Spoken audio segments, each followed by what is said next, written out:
الحمد لله الحمد لله وكفى وسلام على عباده الذين اصطفى أما بعد فأعوذ بالله من الشيطان الرجيم بسم الله الرحمن الرحيم قل هل يستوي الذين يعلمون والذين لا يعلمون فقال رسول الله صلى الله عليه وسلم طلب العلم فريضة على كل مسلم صدق الله العظيم এই নিকোষ কাল অন্ধকারচ্ছন্ন একটি ফিতনা ফাসাদের জামানায় মহান আল্লাহ রাব্বুল আলামিন একটি দ্বীনি মজলিসে আমাদেরকে আসার বসার তৌফিক দিয়েছেন। সকলে কালিমাত শুকর আদায় করি আলহামদুলিল্লাহ।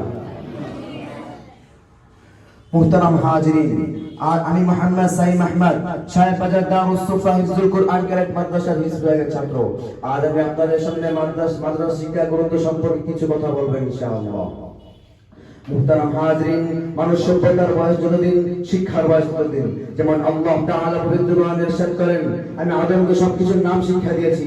আর শিক্ষার অর্থ হলো মানুষকে পরিশুদ্ধ ও পরিপূর্ণ করা। শিক্ষা মানুষকে পরিবর্তন করে দিতে হয় আল্লাহর নির্দেশনায়। যেমন আল্লাহ তাআলা পবিত্র কোরআনে ইরশাদ করেন, ইকরা বিসমি রাব্বিকাল্লাযী খালাক, অর্থাৎ পড়ো তোমার প্রভুর নামে যিনি তোমাকে সৃষ্টি করেছেন।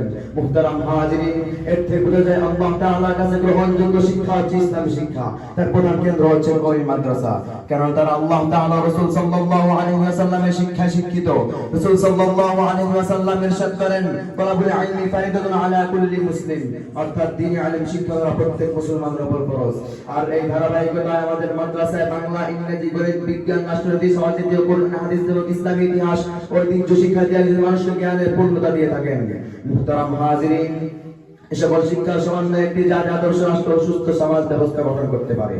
মুহতারাম হাজিরিন, আর এই লক্ষ্য মাত্রায় পা করে এগিয়ে যাচ্ছে সাহেব বাজার দারুস সুফা হিফজুল কুরআন কারেক্ট মাদ্রাসা।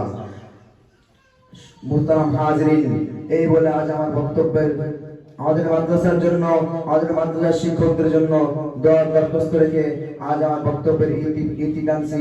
ওয়া আখিরু দাওয়ানা আলহামদুলিল্লাহি রাব্বিল আলামিন। আসসালামু আলাইকুম ওয়া রাহমাতুল্লাহি ওয়া বারাকাতুহু।